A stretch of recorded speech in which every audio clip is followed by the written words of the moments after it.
behalf of the PSC, what I think we can all agree has been a very stimulating day. And to do so, I want to reflect, if you'll allow me, a bit personally on the anniversary of 20 years since the historic and inspirational launch of the BDS call from Palestine. 20 years ago, in 2005, I was a university student, and I say that conscious that some of the PSC staff members were probably just entering primary school at the time. But it was the wake of, in 2005, it was the wake of the Second Intifada, right? And that means also it was the wake of the very extremely violent Israeli crackdown in Palestine that was marked by closures, destruction of homes and refugee camps, huge numbers of people incarcerated, and a number of really horrific massacres. So 2005, it was not a hopeful moment, actually, and that was also following the fragmentation and the demobilization that resulted from the Oslo period. Palestinian society at that time was exhausted, it was wounded and fractured, and I think it's safe to say that the solidarity movement was a bit confused and kind of rudderless, actually. What I remember from that time is that we did a lot of awareness raising. And awareness raising is good and fine, right? But it was limited, and our campaigns were a bit disjointed and not what they are today. So when the BDS call from Palestine came in 2005, it gave us an amazing surge of energy to a sort of desperate solidarity movement. The BDS call recentered the core demands of the Palestinian liberation movement, grounded in the whole of the Palestinian people. The BDS call rose above divisions and factionalism in a moment when unity was very lacking, had been for years, if not more than a decade. And the BDS call expressed that moral compass of the Palestinian struggle, the built-in internationalism of the Palestinian struggle, and significantly for our purposes here today, the BDS call gave a clarity of mission to the solidarity movement, saying the Palestinian people have a hard and beautiful struggle, and here's exactly what we need from you, from the solidarity movement. We'll do our struggle, and you do the work in your countries, in your locations, to make the conditions under which we conduct our struggle a little bit easier. That's how the solidarity movement can help. It's not charity, it's solidarity. Israel was then, as it is still now, completely enmeshed in the global economy. It depended heavily, as it still does, on support from governments abroad, especially in the West. Israel had succeeded in normalizing its role in the international community despite its colonial and apartheid nature.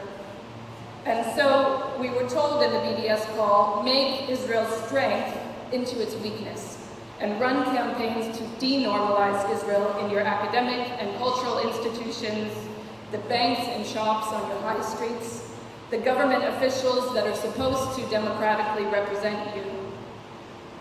And so, after the BDS call, awareness raising just for the sake of it became real campaigns organized around goals and targets. And some of it was clumsy at first, and it was an uphill battle, even within the movement. And it was hard at that point to be strategic because it was all kind of new, even though the tactics, of course, were very familiar. Fast forward 20 years, I don't think any of us could have foreseen where we are now in any respect. This is categorically the most horrific time for the Palestinian people in several generations, if not ever.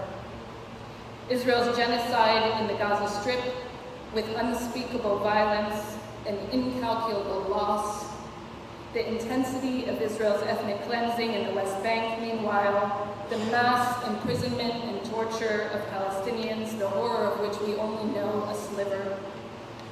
There has never been a more important time for the solidarity movement to build. And whilst Palestinians face the darkest moments, and in the aftermath of this, and we have to believe that there will be an aftermath, we have such a real obligation to make sure that our work in support of their struggle is organized, effective, and self-sustaining. We simply have no other choice. Now, in a moment like this, there could have been a real risk of paralysis, I think, in the solidarity movement, but instead, because of those 2 decades of building, We've seen a groundswell of campaigning that has been mass and effective and inspiring despite the horrible times that we're in. Every single campaign that we discussed at this conference today is building on unprecedented progress and success, and with enormous potential in the months ahead. We have so much work to do, and there really is a role for everyone to play. Our local council divestment campaigns are seeing successes literally every week. We need to build on those successes now and have divestment campaigns in every local council across the country and every university as well. Our Don't Buy Apartheid campaign has already seen huge success with the co-op Boycotting Israeli Goods, a campaign that was spearheaded by PSC activists in Halifax.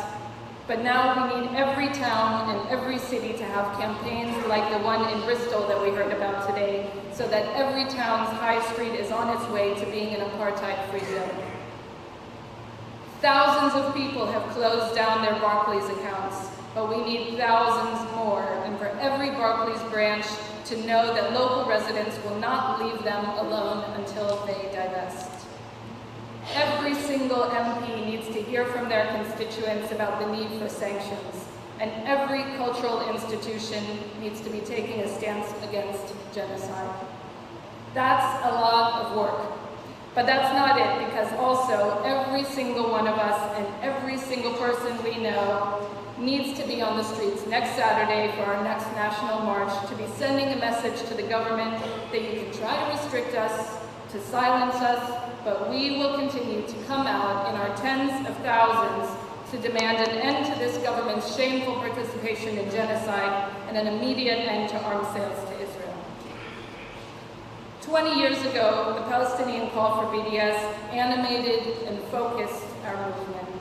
Now, 20 years later, I hope that all of you feel as I do, that we've been called again for this most significant responsibility, and let's use that energy to carry us forward to hasten, within this lifetime, the downfall of Israeli apartheid, and finally, a free Palestine from the river to the sea. Thank you.